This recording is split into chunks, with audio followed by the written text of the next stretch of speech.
دوران یونان باستان وقتی که میخواستن حواس مردم رو پرت کنن به این همه فشار مالیاتی و اون کارهایی که میکردن و بردهداری و این داستانها، میومدن یه جایی رو درست میکردن برای مسابقات، گلادیاتورها رو مینداختن به جون همدیگه، مردم هم میرفتن تماشا میکردن.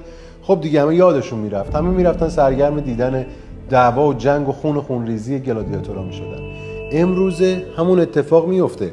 ما گیم آف ترونز رو داریم، سریال رو داریم، نتفلیکس رو داریم، داستان رو داریم، حواشی رو داریم، دعوای سلبریتی ها با همدیگر رو داریم، دادگاه جانی دپ آقای ایکس و ایگرگ رو داریم. چرا؟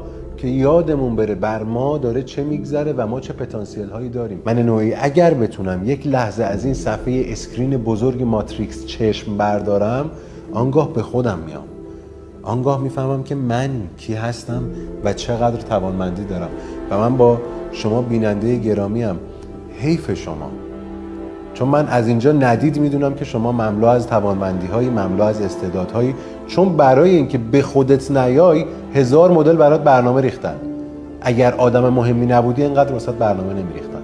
فکر کن به حرفم، بی خودی واسط اینقدر فیلم و سریال نمیساختن.